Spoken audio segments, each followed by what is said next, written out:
Est-ce que tu connais le besoin compulsif d'être parfaite? Que tout se passe toujours bien, parfaitement? Je vais te faire un petit partage spontané aujourd'hui sur ce sujet, parce que c'est un sujet qui m'occupe aussi dans ma propre vie et voilà, évidemment dans la vie de beaucoup de personnes qui viennent jusqu'à moi, dans mes accompagnements. Dans quelle mesure est-ce que tu t'autorises à simplement être, exister, faire ce que tu as envie de faire, suivre tes élans? Tu vois, moi très longtemps, j'ai vraiment souffert d'un perfectionnisme, d'une perfectionniste hittite aiguë, ce qui veut dire que je n'osais rien dans ma vie, je n'osais strictement rien. Je pensais qu'il fallait toujours atteindre l'excellence, que je me devais d'être tout le temps impeccable, que tout devait être parfait, ce qui fait que j'ai été une très bonne élève, j'ai été une très bonne étudiante, j'ai fait tout bien comme il fallait les choses. Sauf que j'étais malheureuse, que je souffrais profondément en moi, qu'il y avait un feu, un cri, des rugissements intérieurs qui me disaient mais quelque chose qui ne va pas du tout, quelque chose qui ne va pas du tout dans ta vie.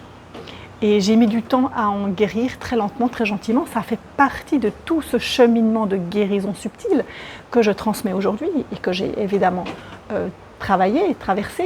Mais il y a encore des zones d'ombre, des angles morts dans ma vie, évidemment. Et je les observe. Je pose de la conscience dessus et je regarde ce qu'il y a derrière. Tu vois, très longtemps, j'ai associé le fait d'être parfaite au fait que je ne pouvais pas être attaquée. En étant parfaite, je ne pouvais pas être critiquée. En étant parfaite, eh bien, rien ne pouvait m'arriver. J'étais invincible. Or, ce que j'ai compris aujourd'hui, c'est que... Alors, je l'ai compris avec la tête depuis longtemps, mais ce que j'ai compris, ce que j'intègre de plus en plus, c'est que cette vulnérabilité fait notre force, fait notre beauté, au final, notre authenticité. Et nous sommes nos ombres comme nos lumières. Ce n'est pas en étant tout le temps impeccable et à 100% dans ce que l'on fait, dans cette espèce d'exactitude et de droiture que je porte et qui est aussi noble, et que tu portes probablement aussi, mais qui devient extrêmement rigide, justement. Et dans ce cas-là, il n'y a pas finalement de vérité, il n'y a plus de vérité. Lorsque l'on a vécu des difficultés dans l'enfance, et que la vulnérabilité a signifié blessure, signifié souffrance, on s'est refermé. On a cherché au travers du perfectionnisme bien une forme de sécurité, une forme de carapace. Et moi, ce que je vois chez les femmes qui viennent à moi, c'est que derrière ce perfectionnisme, et je le vois aussi chez moi, il y a une forme de beauté. Parce que ça parle d'une forme d'exigence, mais dans le sens de l'absolu, comme une quête d'idéal. Il y a un idéalisme derrière. Une quête du beau, une quête du vrai, une quête de quelque chose qui n'existe pas sur Terre. La perfection n'existe pas sur Terre. C'est comme si nous portions dans nos cœurs quelque chose de plus grand, de plus vaste. Et cela est beau.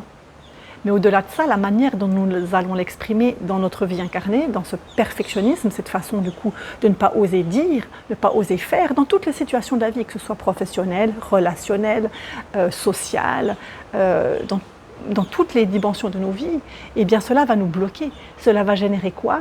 Cela va générer une rétention de ce que nous sommes profondément.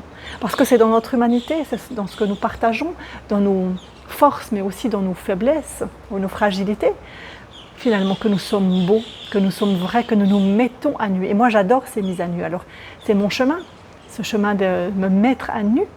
D'ailleurs, mon prénom le dit si bien, Emmanuel. Et c'est ça que j'accompagne, c'est ce chemin d'authenticité et de vérité que j'accompagne dans ces guérisons. Mais à quelque part, se mettre à nu, c'est se mettre à nu complètement. C'est oser une vulnérabilité totale et complète. Alors moi, il y a beaucoup d'aspects, peut-être que tu vas te reconnaître là-dedans, mais il y a plein d'aspects de ma vie qui, en avançant en âge, en avançant en maturité, en grandissant en conscience, que j'assume totalement. Mon côté parfois qui peut être tranchant, un aspect qui peut sembler peut-être snob ou froid, tu sais, je le vois en moi, je le vois, alors que ça ne parle pas du tout d'un jugement face aux gens, mais c'est une attitude, ce sont des mécanismes de protection en moi, cette façon parfois un petit peu contrôlante que j'ai d'aborder certains sujets de la vie, mon côté un peu chiant, tu vois, au quotidien. Tout ça, ce sont des choses avec lesquelles je ris aujourd'hui. Je les assume. Dans certaines dimensions de ma vie, dans la plupart des dimensions de ma vie, je les assume complètement. Et il y a encore quelques zones d'ombre comme ça, quelques zones d'ombre où j'assume beaucoup moins.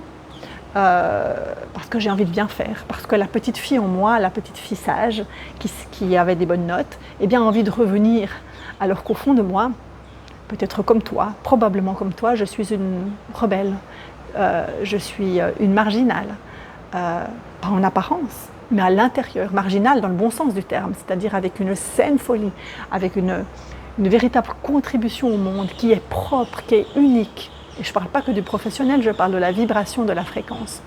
Et pour atteindre cette fréquence-là de vérité, on a tous besoin d'aller démonter ce perfectionnisme compulsif. Voilà ce que je voulais te partager aujourd'hui, parce que je pense que tu vas t'y reconnaître, ou certaines d'entre vous vont s'y reconnaître. Et je t'inviterai à te poser la question suivante. Dans quels espaces de ma vie aujourd'hui je me contrains parce que j'ai cette espèce d'exigence face aux autres et face à moi-même. Le perfectionnisme parle de soi et parle de l'autre, de l'environnement de notre monde. Où est-ce que je peux mettre plus de conscience? Dans quelle dimension de ma vie aujourd'hui je vois que j'ai clairement à mettre un peu plus de conscience et à m'accueillir là-dedans, et m'accueillir dans ma vulnérabilité et dans mon imperfection. Parce que l'idée n'est pas de rejeter la perfection, c'est de l'intégrer avec l'imperfection. Perfection et imperfection vont de pair, ça fait partie de la vie, le vivant est ainsi fait. Alors je serais heureuse de te lire, que tu me partages les zones peut-être de ta vie où tu as l'impression qu'il y a peut-être trop de perfectionnisme ou que tu pourrais faire un pas de plus. Parce que le poser, le partager, c'est déjà se mettre en chemin. Voilà pour la réflexion du jour. Je te souhaite un bon cheminement, de bonnes réflexions. À bientôt. Namasté.